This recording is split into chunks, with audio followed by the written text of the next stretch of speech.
Welcome to Come and See, your podcast for finding truth in a world of chaos. Brought to you by Living Waters Abide Ministries. With host and founder, Richard Case, and co-host and retreat leader, Kathy Ricconi.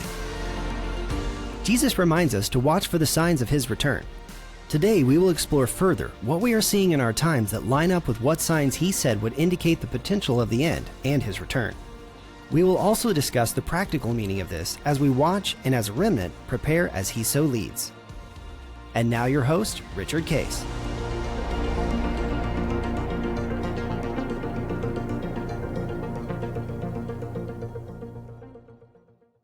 Good morning, everybody. This is End Times Friday. This is part 2 with our good friends Eric and Rabbi Ephraim from Israel. Last time we talked about Trump's trip and that basically building economic gain for the United States, and they said, well, that's good for them. And it wasn't really a big slight of Israel to not show up in a meeting at this point.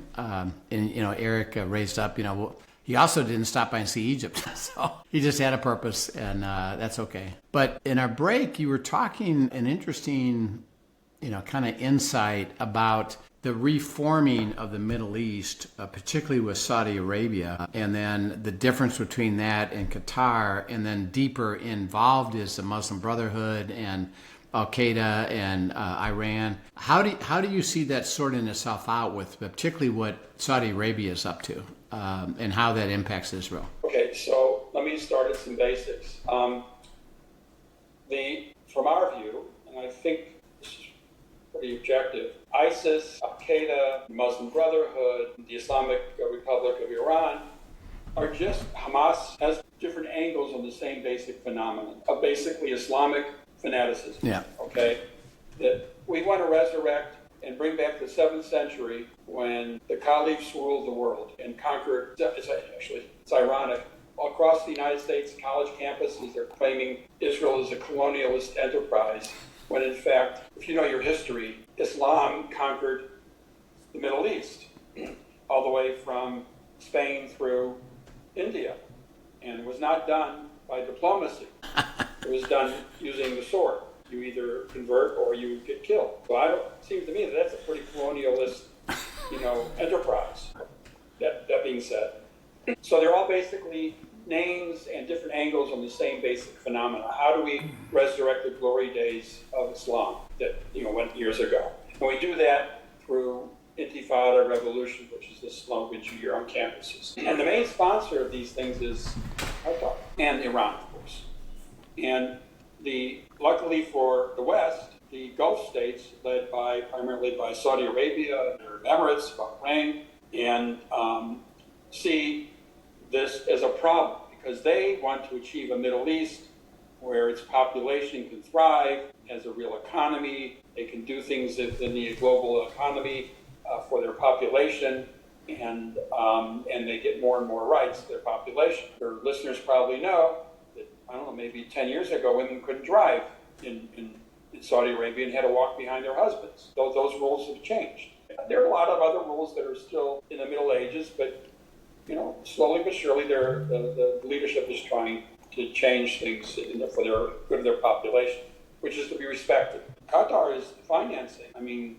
They finance all these terror organizations in one form or another, including the Muslim Brotherhood. They're the ones financing a lot of the programs on the university campuses that have led to all these problems that we're seeing today. And they send money, they've got so much money, they send it everywhere and anywhere because they think they can buy their way into things. And unfortunately for us in the Western world, they've been successful at doing this. And so I was telling you during the break, this is an example. So to put this in perspective, when President Obama came to the Middle East, his first stop was Egypt. Why? He was on a diplomatic mission. He was talking about changing the Arab world in the Middle East for the better through democracy. Didn't work out so well in the end, but that was the vision he had. Well, Trump is here not on a commercial visit, not really a diplomatic vision. What he did with Syria, of course, is different, but most of the energy is being spent on signing deals for the benefit of the United States. And that's great. stronger the United States is, the better off we think we are here in Israel, because It's one of our, it is our best ally. So a strong United States is really important. Therefore, a good economy is important for us as well. So that's all great. But here we have Jordan, which is a very strong supporter within the U.S. camp of sort of conservative Arab governments. And they're being threatened, I think on a daily basis. The government just imprisoned, I don't know how many people they found trying to fire rockets within Jordan. And those rockets were not targeted at Israel. They didn't have the range to reach across the border. They were targeted at the that was the Muslim Brotherhood. And they're the one, and they're getting sponsored by Qatar. And in the President Trump's eyes, Qatar's a great place, great country, doing great things. Boy, we don't see it that way here, that's for sure. And we think Americans should think about it and wake up, that allowing a foreign government to buy its way and buy influence in the United States. First of all, there are laws that block that in terms of this. I mean, Steve Witkoff, the leading negotiator on behalf of Trump, who has done, a pretty good job from an Israeli point of view so far. But the reality is he did a $600 million deal with the Qataris who brought him out of a really bad real estate deal and saved his butt. Is he objective in these discussions and negotiations that are going on? I don't know. How do you see that, Rabbi, in terms of, and Denny mentioned this before about the prophetic, is that according to Scripture, there becomes the world comes against Israel. Obviously, Middle East is a big piece of that. How do you see these disparate movements of Saudi Arabia, Jordan, Egypt becoming a little bit more, let's say, westernized and more economic and less political, but you've got these extremists that are operating, Qatar and Syria and Hamas and Hezbollah, Iran. Those seem like the Middle East has two different directions. Where do you see that playing out? How do you see that happening? And is this just a matter of time before they all get back to that same place where they come against Israel? What's your perspective on that? Wow, it's hard to know.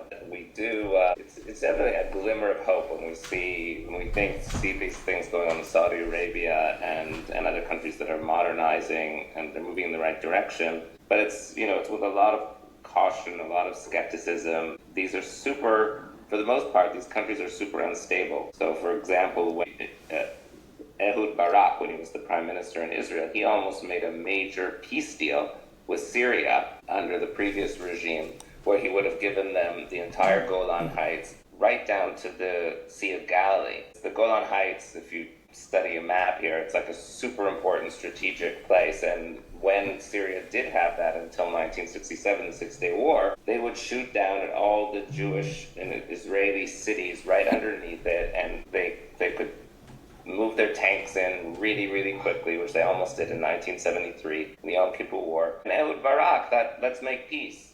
And let's give them all of this territory back. And then a few years later, there's a revolution, and you don't know who's going to come in and take the place. And Egypt has a revolution, and now the Muslim Brotherhood move in.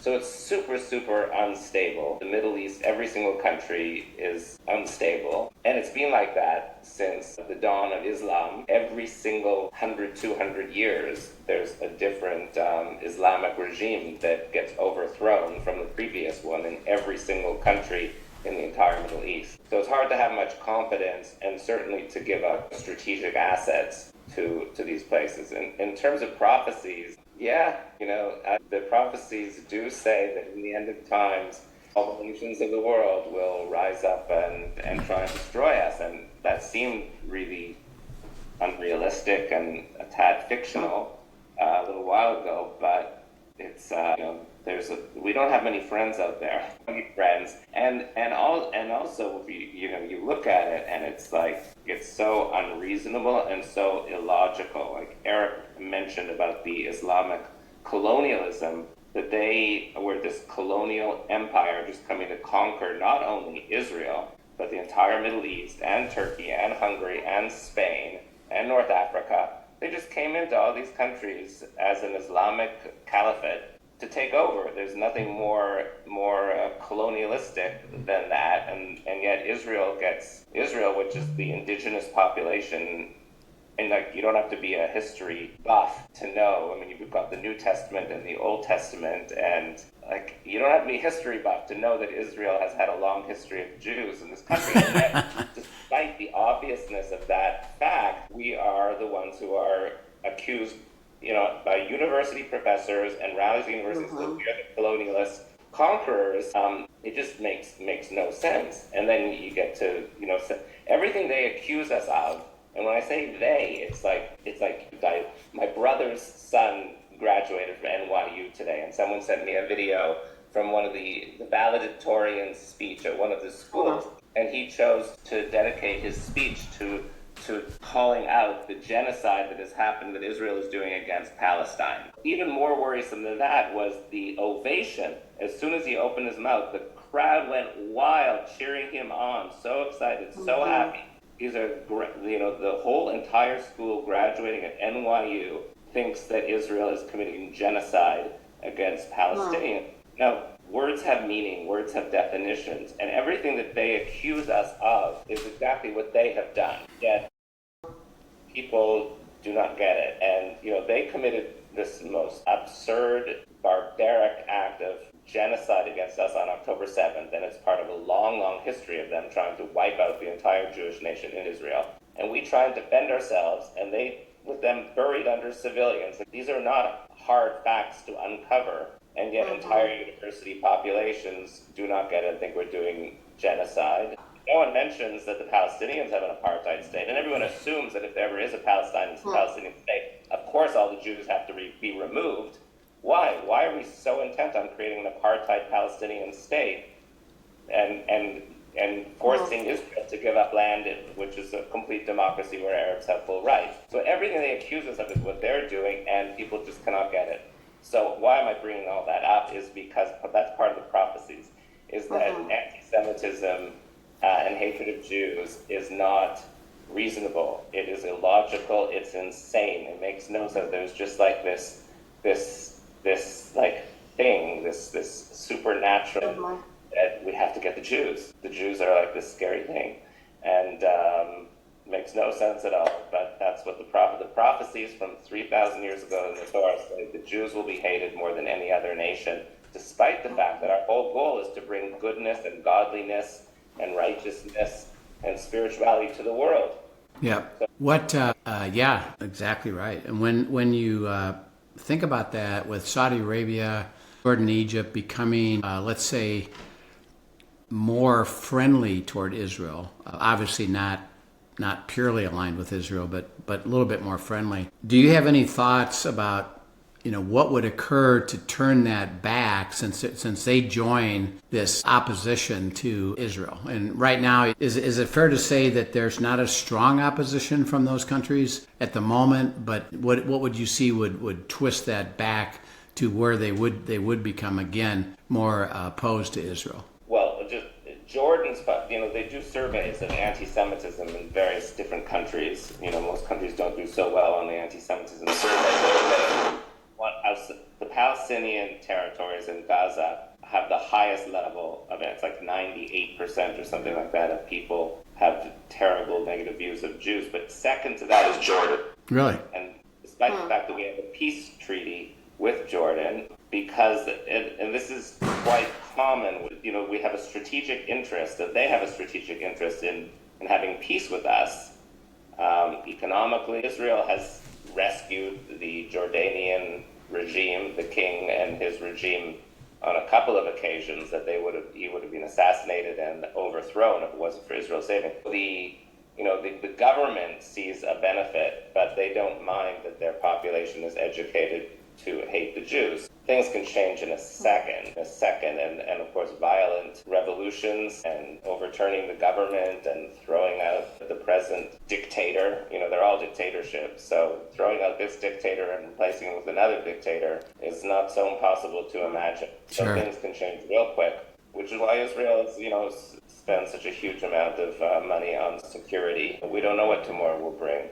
Yeah. And we certainly can't rely on anybody else for our security. And we're in a tough neighborhood. Eric, you have any thoughts on that? Well, look, I don't think, love is the right word when you describe a relationship between Saudi Arabia, potentially, and Israel, or the United Arab Emirates and Israel, or Bahrain.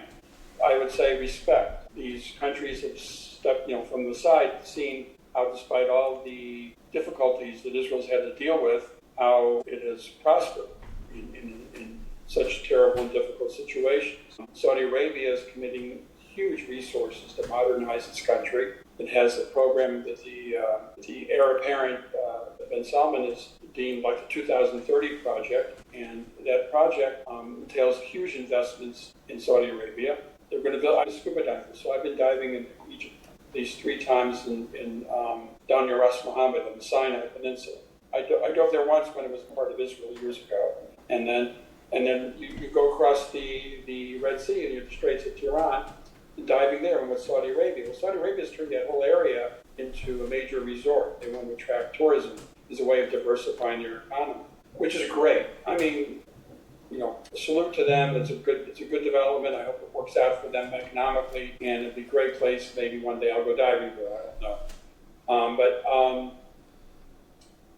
You don't develop these projects and invest in this economy if you think tomorrow there's going to be a revolution or things are going to blow up. The more they and their neighbors invest in projects like this, the more they have to lose in the event of a war with Israel. Because Israel will blow these things up if they can. So this is all good for the region, and I wish them success. And I think that they realize they need Israel for the success, and I think they're right. I think Israel could help them a lot. I mean, I've gone to lectures here in Israel where people talk about one day Israeli startup companies listing themselves before the NASDAQ on some exchange in the Gulf, to raise capital. I can see how that can happen, not this year, not next year, but in the future that could easily happen, which would be good for the region. Interesting. And it would be good for the United States, I think, as long as these nations continue on the path they're on. But, you just never know here. The Shah of Iran was doing very similar projects to what we're seeing in Saudi Arabia today. And during the Carter administration, when Carter was espousing human rights and trying to push the Shah to respect the human rights of its population, as a byproduct of all that, the guy got overthrown, and in comes this terrible Islamic Republic being run by a fanatic. Will that happen in Saudi Arabia? I can't envision it today, but you just don't know. When we talk about, coming back to Iran, we know that, they're developing nuclear capability for a bomb. Trump has stated, at least what we hear, is that he's not going to allow them to do that. But also, Israel is kind of in the wings, waiting, I guess, for something. What do you guys hear about? What are they waiting for? Israel, I'm talking about. And if Trump isn't successful in shutting that down, what will Israel do? Well, my view is that I don't think Trump will be successful in shutting it down, because there's no agreement I can envision he could sign that would be adhered to and abided by in this Islamic Republic. Yeah. They'll cheat where they can, for underground facilities doing what they can. If I read between the lines correctly, it looks like they're targeting a deal which limits the percentage of uranium enrichment, quote unquote, Iran is allowed to do. Now, once again, the enrichment level you need for a civilian nuclear power reactor is in the order of 3%. When they say percent, that's that uranium has multiple isotopes, and when you enrich it, you're favoring one isotope or the other. And I think it's uranium-238 that's needed to make the bomb. Yeah. And the pervasive element is uranium-235. So, what happens if Trump agrees? Okay, well, you could agree to 15%. That's okay. That's not enough for a bomb. I could easily see, given the rhetoric I'm hearing in the press and so on, I'm agreeing to that. And then you can turn to Netanyahu and say, well, see, I've stopped them from the bomb. They can't build a bomb unless it goes up with like 90%, and 90% is the level for a bomb. So they've agreed not to do it. and we can inspect them whenever we can. And then if that's what happened, Netanyahu will have a conniption, because he knows, he's proven that they lie. But there's nothing, I don't see what Israel can do at this stage about it.